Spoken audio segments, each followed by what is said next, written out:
오늘 영광을 받으시고 우리에게서는 말할 수 없는 위로와 축복이 우리 가운데 있게 하시고 이제 주님의 말씀을 듣는 가운데 우리의 마음이 뜨거워지게 하시고 결단케 하시고 고백케 하시고 감격케 하여 주옵소서. 예수님의 이름으로 기도하옵나이다. 아멘. 어버이 주일이라서 어버이에 맞춘 설교를 준비하다가 또 이 시리즈로 지금 계속 이어지는 말씀이라 그대로 세 번째 말씀을 우리가 함께 나누려고 합니다. 자, 우리가 사탄 마귀는 우리들의 약점을 잘 이용해서 우리를 넘어뜨리려고 합니다. 제대로 신앙생활을 못하게 하기 때문에 바울은 우리들이 가지고 있는 약점, 이것을 전신갑주로 다시 동여매어야 된다, 다시 취하여야 된다는 말씀을 우리에게 주셨습니다. 첫 번째 우리는 말씀을 묵상했죠. 우리의 몸을 뒷받침하고 우리의 몸을 지탱하고 받쳐주는 게 허리이거든요. 이 허리가 참 중요하단 말이죠. 이와 마찬가지로 사탄은 우리가 믿음 위에 반듯하게 서지 못하도록 우리의 마음의 시야를 흐트러 놓고 하나님의 말씀에 집중하지 못하도록, 하나님을 온전히 바라보지 못하도록 우리를 날마다 유혹을 합니다. 이럴 때일수록 우리가 하나님만 바라보는, 하나님의 말씀만 붙잡는 우리가 되어야 된다는 것이 첫째 시간의 말씀이었습니다. 지난 주간에는 적의 칼날로부터, 화살로부터 몸을 보호하기 위해서는 갑옷 위에다가 호심경을 붙여서 전쟁터에 나갑니다. 이와 마찬가지로 끊임없이 마귀는 우리를 공격합니다. 그래서 우리를 이제 넘어뜨리려고 합니다. 그럴 때마다 우리는 맞설 수 있는 것은 내 어떤 선행이나 내 의로서 마귀를 대적할 수가 없습니다. 예수 그리스도의 보혈로, 예수 그리스도의 공로로, 십자가의 공로로만이 우리가 마귀를 대적할 수 있고 맞서서 싸울 수 있습니다. 그것을 우리가 내세울 때 마귀는 불화살을 우리한테 아무리 쏘아대더라도 우리는 너끈하게 이겨낼 수가 있다라는 것이었습니다. 자, 오늘은 세 번째 말씀입니다. 군인이라는 것은 전천후 진격을 해 나가는데 가장 중요한 게 신발입니다. 군화입니다. 요즘은 물론 이제 차를 타고 전차를 타고 이렇게 전쟁을 하지만 옛날에는 보병 걸어서 전쟁터에 나가게 됩니다. 그럴 때 가장 중요한 것은 군화였습니다. 신발이었습니다. 마찬가지로 우리가 마귀와 담대히 맞서서 우리가 나갈 수 있는데 이게 뭐냐면은 우리가 신어야 될 신발, 마귀가 끊임없이 우리를 공격해 올 때에 맞서서 뛰어갈 수 있는 게 뭐냐, 바로 복음의 신발이라고 바울은 이야기하고 있습니다. 여러분들이 악한 마귀는요, 우리를 발을 묶어 두려고 합니다. 복음을 전하지 못하도록 한다는 거죠. 여러분 생각해 보십시오. 아무리 무장을 잘해도요, 발에 족쇄를 채워져 있으면은 제대로 활동을 할 수가 없고 생활할 수가 없습니다. 그러므로 제대로 활동하기 위해서는 복음에 예비한 신발을 바울은 신어야 한다라고 말을 하고 있습니다. 군인들에게 있어서 신발은 그야말로 어떤 위험한 곳이라도 짓밟고 나갈 수 있는 무기와 같은 것이 이게 신발입니다. 다른 게 없습니다. 여러분들이 복음을 열심히 전하는 게 곧 무장하는 것인데 이 신발을 든든하게 하는 거예요. 그런데 마귀는 우리로 하여금 이것을 못하게 만듭니다. 전도와 선교를 열심히 하게 되면은 우리에게 강력한 믿음이 생겨납니다. 왜냐하면 이 복음을 전하는 것은 내 지식을 전하는 것이 아닙니다. 예수의 이름을 전하기 때문에 거기에 누가 역사하시느냐? 성령님이 역사하시고 거기 하나님이 역사하시는 거예요. 그래서 복음을 전하다 보면은 우리에게 강력한 힘이 생깁니다. 능력이 함께 하는 것을 우리가 체험하는 것이 됩니다. 그래서 여러분들 우리가 가만히 있으면은요, 신앙생활 하면서 여러분들 전도하지 않냐고, 복음을 전하지 않냐고, 예수의 이름을 전하지 않냐고 신앙생활만 해보십시오. 이래저래 우리는 시험 들기 쉽습니다. 괜히 교회 다니면서 이 말 저 말 듣고 시험 듭니다. 그러나 전도하고 선교하게 되면 강력한 믿음이 생겨나서 어지간한 데는 시험 안 받습니다. 승리의 삶을 경험하게 되는 거예요. 그래서 마귀는 다른 것은 우리가 다 하는 대로 가만 놔둡니다. 봉사도 하게 하고요, 주일날 교회도 나오게 합니다. 근데 전도하는 것만큼은 못하도록 우리의 발을 꽁꽁 묶어둡니다. 그래서 대부분의 성도들을 보십시오. 교회는 다니는데 전도에 대해서 전혀 무관심합니다. 이거는 내 일이 아니라고 생각을 합니다. 전도는 아무나 하는 게 아니라고 생각합니다. 복음은 말로 증거하는 것이 아니라 삶으로 증거해야 된다라고 하면서 은근슬쩍 자기는 물러납니다. 왜? 나는 아직도 내 삶으로 전도할 수 있는 신앙이 아주 아니라는 거예요. 삶을 엉망인데 무슨 전도한단 말이냐 하고 남까지도 못하게 헐뜯습니다. 그래서 마귀는 이렇게 저렇게 우리에게 전도의 무력감을 줍니다. 전도를 못하도록 만듭니다. 교회는 열심히 다니라는 거예요. 이게 마귀의 술책입니다. 여러분들이 전도라는 것은요, 거룩한 모습의 성도만이 전도하는 게 아니에요. 여러분들 간증을 들어보면요, 불한당 같은 사람을 통해서 예수 믿는 사람이 허다히 많아요. 이번에 우리 황해 주목세계 탁정환 씨입니까?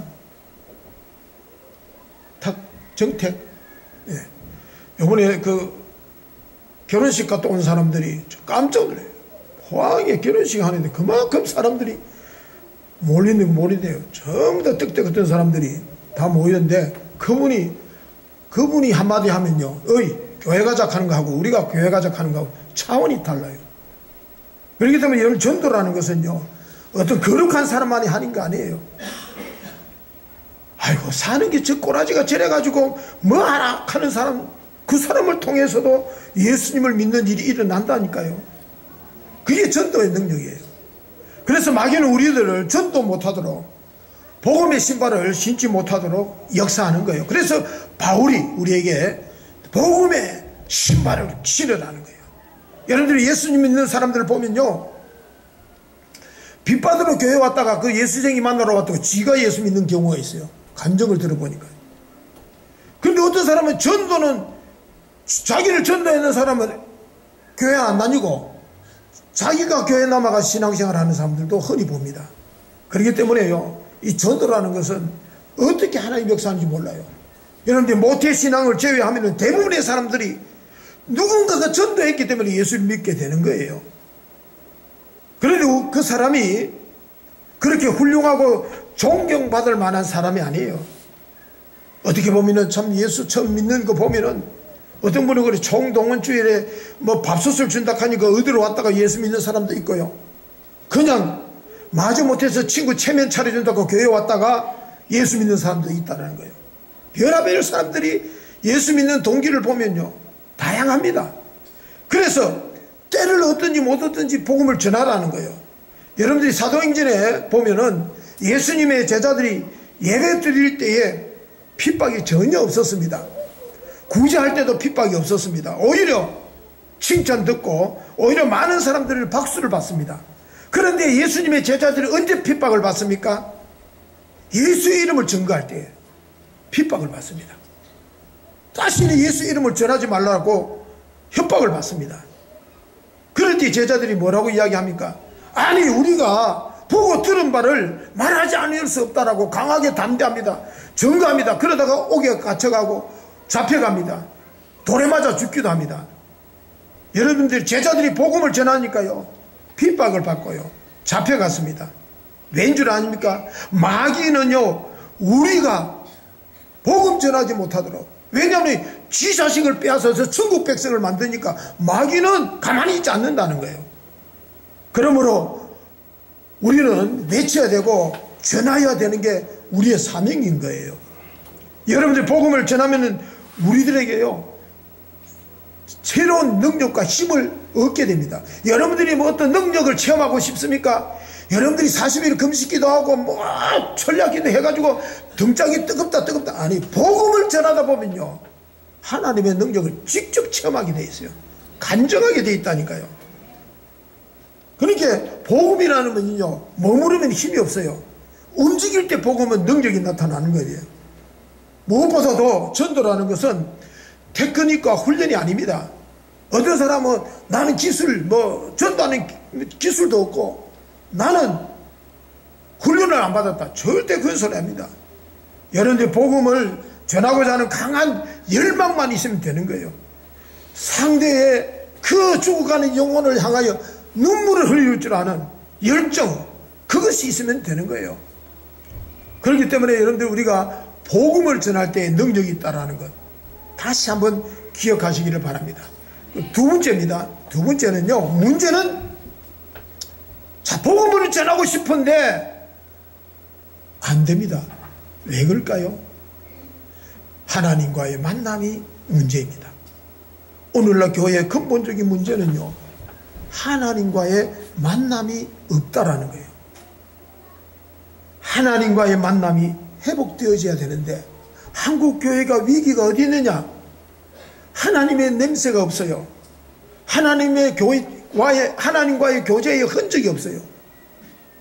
하나님을 아는 것이 그게 믿음인 줄 알아요. 오늘 제가 아침에 중고등부 애들한테 이야기했습니다만 믿음이 뭐냐는 거예요.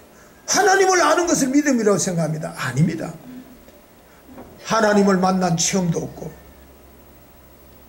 예수 믿으니까 얼마나 힘이 들겠습니까? 만일 목회자인 제가요 하나님을 만난 체험도 없이 목회를 한다면 어떻게 될 것 같습니까? 메마른 지식만 전달될는지 모릅니다. 하나님을 만난 체험도 없이 여러분들이 직분을 맡게 되면요 그 교회는 어떻게 될 것 같습니까? 어떤 소리가 나올 것 같습니까? 우리 모두는요 예배를 통해서 하나님을 만나는 체험이 있도록 날마다 사모해야 되고 날마다 기도해야 되고 날마다 갈구해야 됩니다. 왜? 내가 하나님을 만나야 되겠다는 거예요. 하나님을 만난 체험이 없다면은 그분의 삶 속에는 사람의 소리만 나게 돼 있어요. 세상의 소리만 가득하게 나타나게 돼 있어요. 그런 사람들이 모이는 교회는요 세상의 소리만 난무합니다. 하나님을 만난 그 뜨거움이 있으면은요 그 사람은 미칩니다. 가만히 견딜 수가 없습니다. 하나님과의 깊은 교제를 하고 그 교제 속에서 기도의 맛을 보고 하나님과의 인격적인 임재하심과 하나님의 능력과 감격과 하나님의 동행하심을 경험하게 되면요 그 영광을 본 사람들은 가만히 있을 수 없는 거예요. 여러분들 모세가 시내산에 올라가서 하나님의 영광을 뵙게 됩니다. 그리고는 다시 내려와 가지고 그리고는 하나님 앞에 또다시 기도를 하는데요. 어떤 기도를 합니까? 원컨대 주의 영광을 내게 보이소서리라고 이야기를 합니다. 주의 영광을 한번 봤으면 되는데 또 보여달라는 거예요. 왜냐하면은 한번 그 맛을 영적인 맛을 들이게 되면은요 다른 게 만족스럽지 않다라는 거예요. 다른 것을 다 사라져도 오직 하나님의 영광만이 남아있기 때문에 그래서 모세가 또다시 하나님 영광을 바로 보기를 원하나이다 라고 기도하는 거예요. 여러분들 우리가 고난 당했을 때도 기뻐합니다. 왜인 줄 아십니까? 이 고난을 이겨내는 것은 하나님의 영광 가운데 하나님의 안에서 기쁨을 맛보았기 때문에 그래서 우리는 고난 가운데서 기뻐하는 거예요. 여러분들 그래서 우리가 하나님을 만난 사람들은 무엇이든지 하나님의 뜻으로 받아들입니다. 가난해도 기뻐하고요 부자 되어서 감사를 할 줄 압니다. 왜냐하면 하나님을 맛보아 아는 기쁨과 감격을 영광스러움을 맛보았기 때문입니다. 여러분들이 교회가 무기력하고요 신앙생활이 무미건조한 것은 하나님을 맛보아 아는 기쁨이 없어서 그래요. 감격이 없어서 그래요. 영광스러움이 사라져서 그런 거예요. 여러분들 우리가 하나님 앞에서 제대로 예배를 드리고 하나님과의 만남이 깊어지면요 하나님의 심정을 우리가 품게 되는 거예요. 죄인을 향한 하나님의 마음을 우리가 알게 되고요 잃어버린 양을 향한 그 마음 주님께서 백성들을 향하는 그 마음을 우리가 알게 되는 거예요. 우리가 품게 되는 거예요. 그래서 우리가 가만히 있을 수 없는 거예요. 나가서 잃어버린 양을 찾기를 원하시는 그 하나님의 심정을 가지고 우리가 나갈 수밖에 없는 거예요. 그래서 바울은 우리에게 이것을 요구하고 있는 겁니다. 그러기 위해서는 우리가 먼저 하나님과 가까워져야 합니다. 하나님과의 만남이 이루어져야 됩니다. 여러분들, 하나님과 만나는 가장 결정적인 것이 여러 가지가 있습니다. 기도 가운데 만날 수 있고, 말씀 가운데, 찬양 가운데 만날 수 있지만, 가장 구체적으로 하나님을 만날 수 있는 게 바로 예배의 자리입니다. 하나님이 여기 임재하시고 우리의 영광을 받으시고 하나님이 이 가운데 함께 하시거든요. 그런데 이 예배를 우리가 대충 그냥 흥의 장난처럼 떼붙이고 해버리면은, 하나님과의 만남이 없다면은 무의미한 우리가 예배가 될 것입니다. 그렇기 때문에 여러분들이 이 예배를 소중하게 생각하십시오. 이 예배를 통해서 오늘 내가 하나님과의 만남이 사모하고 하나님을 만나야 되겠다는 간절함이 있을 때에 찬양 속에 하나님의 기쁨을 맛보게 될 것이고, 기도 가운데 우리의 마음이 뜨거워지게 될 것이고, 하나님의 말씀을 듣는 가운데 하늘의 문이 열려지는 것을 보게 될 것이에요. 그 임재하심이, 그 하나님의 만남이 있을 때에 우리의 삶이 힘이 있는 거예요.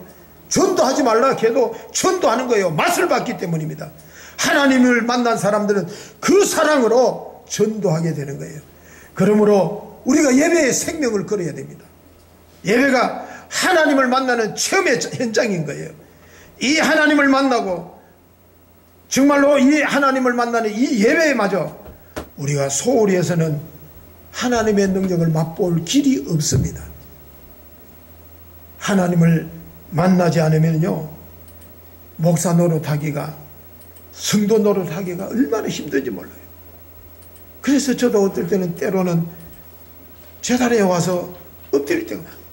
이번에 제가 대성포진을 앓으면서 주님, 여러 가지 이유가 있습니다. 뭐 제가 주사 맞는 것도 겁내고요, 또 뭐 병원에 입원해봤자 그 성도들이 막 사는 사람들이 찾아오면은, 그래서 제가 아이고 그런데요, 얼마나 아픈지요. 이거 괜히 뭐 갈까, 병원에 갈까 하다가 엎드렸어요. 여기 와서 엎드렸어요. 한숨 잤어요. 왠 약을 먹으니까 잠이 오더라고요. 한숨 자고 나니까요, 희한한 것은 그냥 기도도 안 했어요. 막 얼마나 아픈지 막 와서 막 약 먹고 막 그거 들어누웠는데 한 2시간 잔 것 같아요. 또 아무도 안 아파. 희한해요. 안 아프다니까요. 이런 체험, 여러분들, 우리가 이런 체험, 하나님과 만남이 있어질 때 능력이 있는 거예요. 힘이 있는 거예요. 하나님을 만나면 다릅니다. 여러분들 아편 주사 맞는 것처럼요, 힘이 샘솟듯이 솟습니다. 그러므로 끊임없이 우리의 삶 속에 기도와 말씀과 예배로 하나님을 만나는 체험을 하기 위해서 노력해야 됩니다. 하나님을 만나면 생활이 다르고요, 하나님을 만나면 생각이 다르고요, 말이 달라집니다. 하나님을 만나면은 아버지의 심정을 품게 되는 거예요. 이게 복음의 신발이요, 이건 전도인 거예요. 그래서 사도 바울은요, 믿음의 아들 디모데에게 마지막 편지를 씁니다. 이제는 자기 앞에 순교가 눈앞에 와 있다는 것을 압니다. 그러면서 말합니다. 관제와 같이 벌써 내가 부음이 되었고 이제는 죽을 날이 되더라. 하나님 앞에 내가 제물로 드러질 날이 가까웠다는 거예요.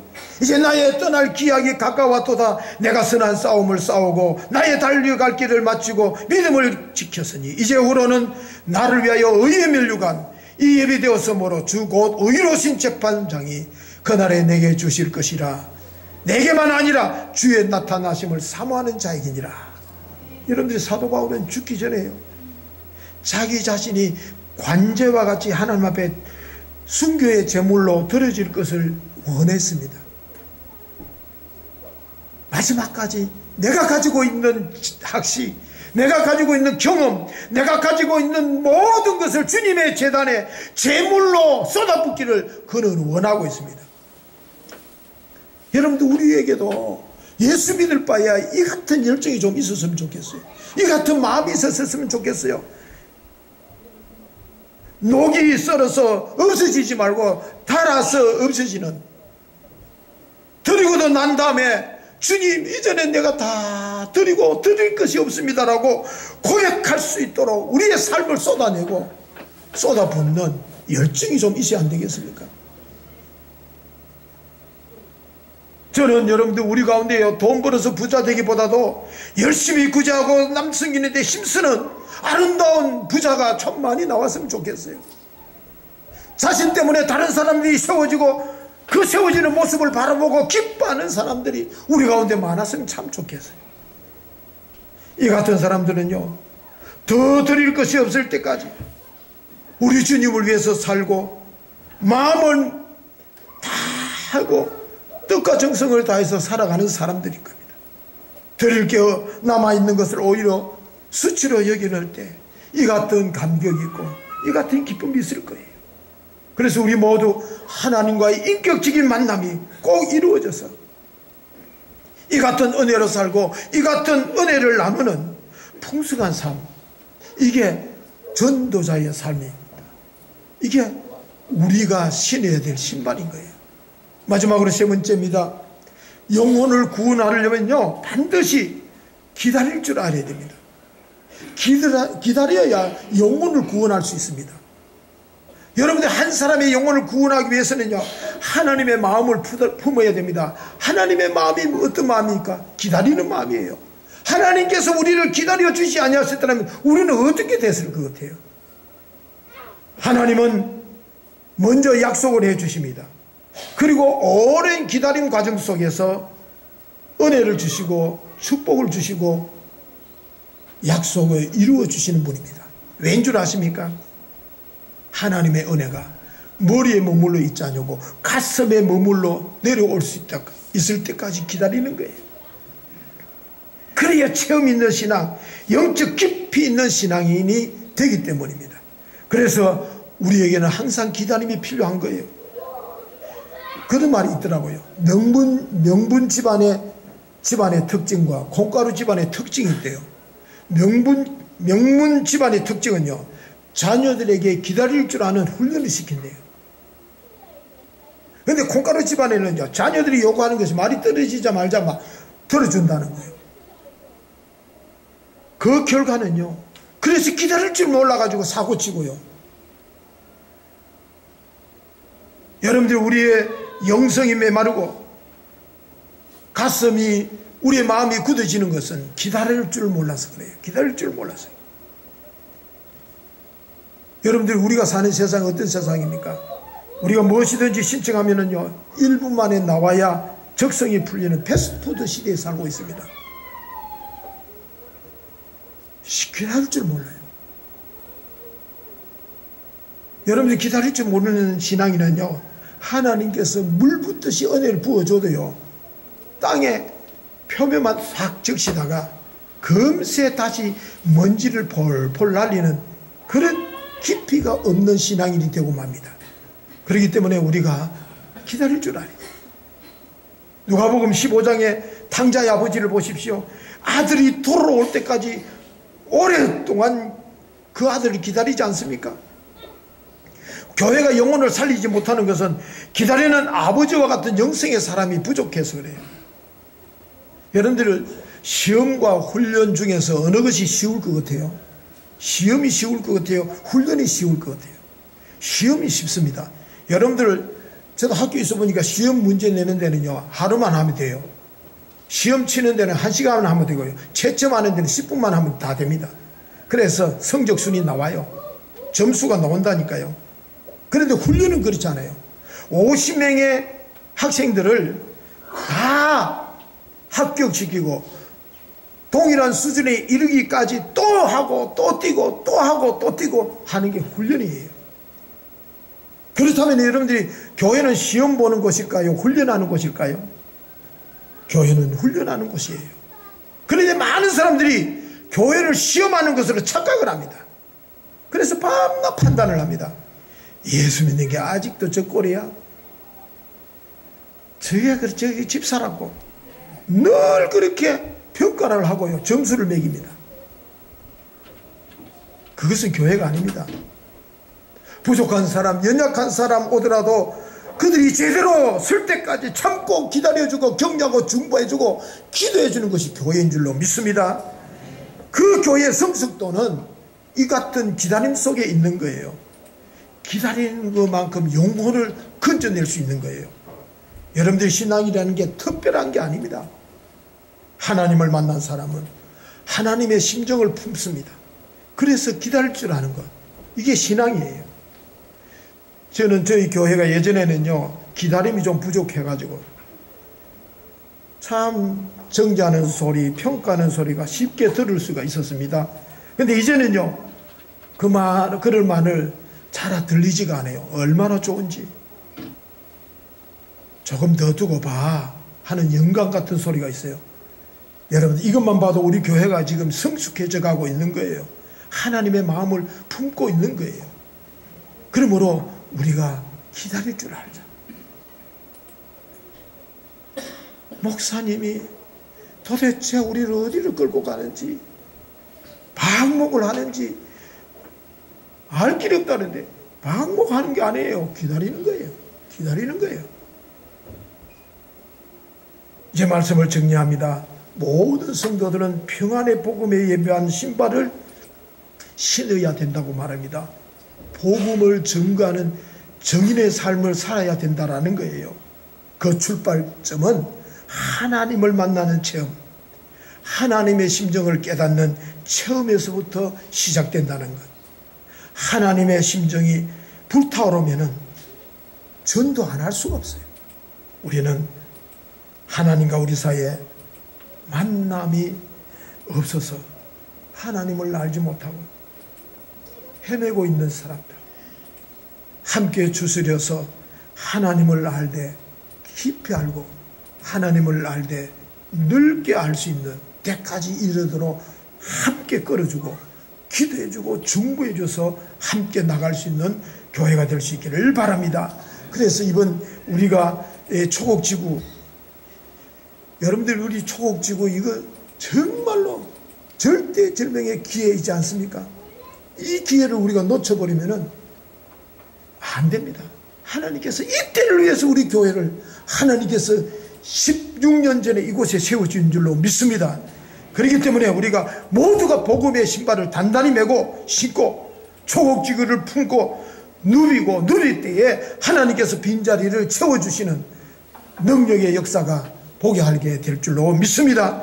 그러한 강력한 그리스도의 군사가 될 수 있도록 우리가 다시 한번 신발의 끈을 다 잡으면은, 그래서 마귀는 지금도 우리들에게 패배의식을 심어줘서 복음을 입 밖에도 내지 못하도록 유혹하지만은, 이제는 우리 입을 크게 열어서 복음을 전하는, 그럴 때에 마귀가 물러가는, 마귀가 쩔쩔매는, 마귀가 짓밟히는 것을 우리가 보게 될 것입니다.